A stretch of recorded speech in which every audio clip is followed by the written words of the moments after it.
Today we will discuss about the cache mapping. The main characteristic of cache memory is its fast access time. Therefore, the waiting time for the CPU is very small or nil when searching for words in the cache. The transfer of data as a block from main memory to cache memory is referred to as a mapping process. Three types of cache mapping have been used.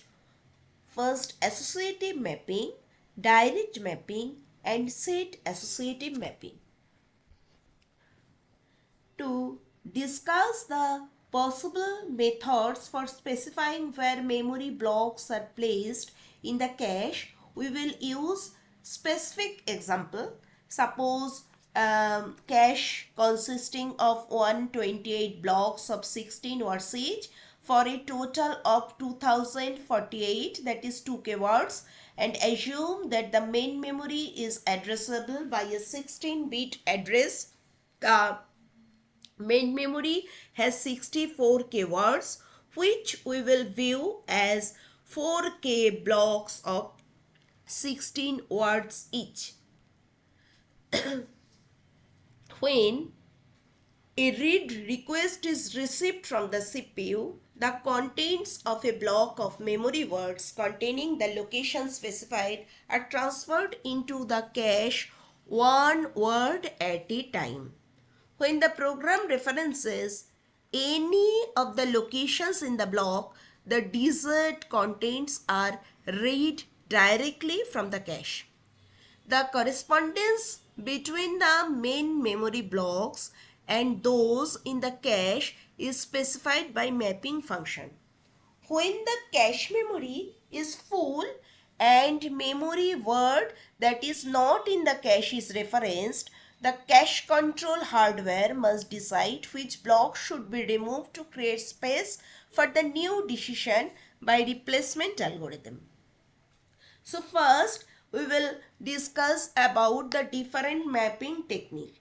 The simplest way to determine the cache location in which to store memory blocks is the direct mapping technique. This is the direct map cache where this is a particular example. In this technique, block J of the main memory maps onto block J modulo 128 of the cache as depicted in this figure. Thus, whenever one of the main memory blocks 0, 128, 256 is loaded in the cache, it is stored in cache block 0. Block 1, 129, 257 are stored in cache block 1 and so on. Since more than one memory block is mapped onto a given cache block position, contention may arise for that position even when the cache is not full. For example, suppose instructions of a program may start in block 1 and continue in block 129, possibly after a branch. As this program is executed, both of these blocks must be transferred to block 1 position in the cache. Contention is resolved by allowing the new block to override the currently resident program. Here, the cache replacement algorithm is trivial. So, placement of a block in the cache is determined from memory address.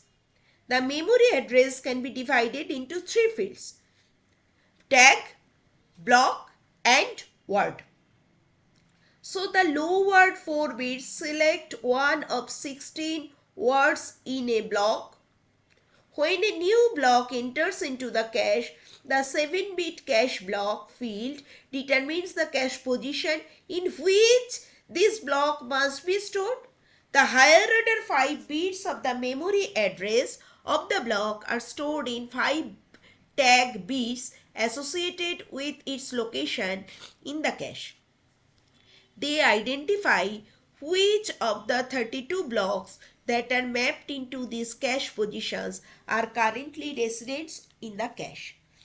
as execution are mapped into the cache position are currently resident in the cache. As execution proceeds, the 7-bit cache block fields of each address generated by the CPU points to a particular block location in the cache. The higher order 5 bits of the address are compared with the tag bits associated with that cache location. So, if is no match, the block containing the required word must first be read from the main memory and loaded into the cache.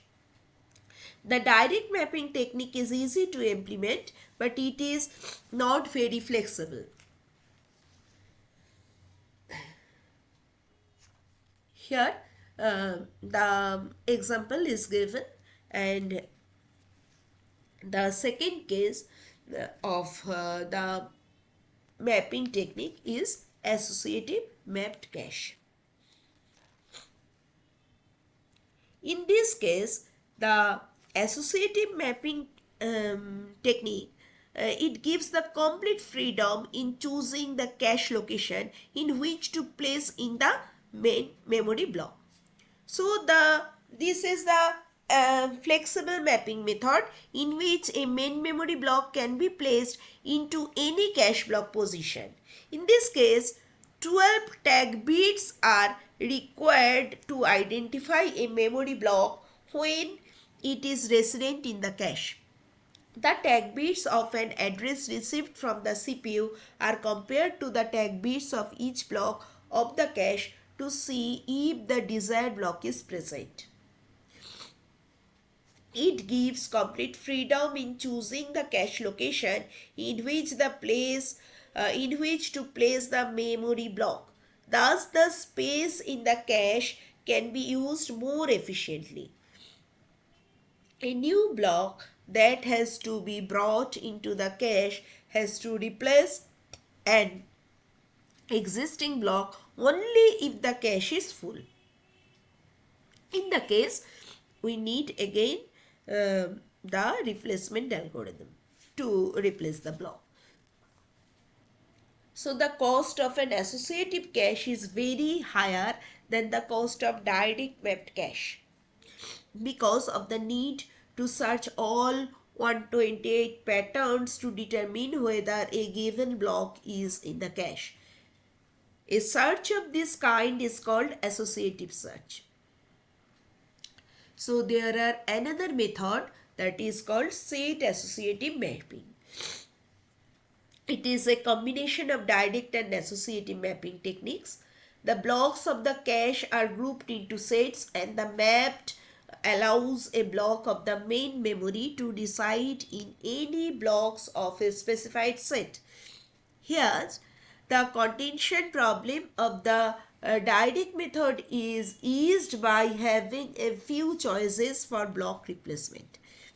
At the same time, the hardware cost is reduced by decreasing the size of associative search. So in this example, for a cache with 2 blocks per set is used. In this case, memory block 0, 64, 128, 4032 map into cache set 0, and they can occupy either of the 2 block position within this set. Having 64 sets means that the 6-bit set field of the address determines which set of the cache might contain the desired block. The tag field of the address must then be associatively compared to the tags of the 2 blocks of the set to check if the desired block is present.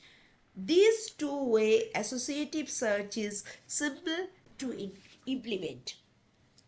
The number of blocks per set is a parameter that can be selected to suit the requirements of a particular computer.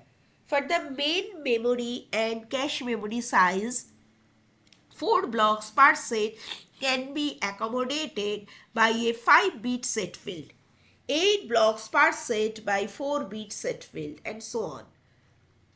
So the extreme condition of 128 blocks per set requires no set bits or corresponds to the fully associative technique with 12 tag bits. The other extreme of one block per set is the direct mapping method. So one more control bit, that is called valid bit, must be provided for each block. This bit indicates whether the block contains a valid data. So it should not be confused with the modified or dirty bit, that is different. So this is the dirty bit, which indicates whether the block has been modified during the cache residency. It is needed only in systems that do not use the write through method, but the valid bits are all to set 0 when power is initially applied to the system or when main memory is loaded with new programs and data from the disk. Thank you.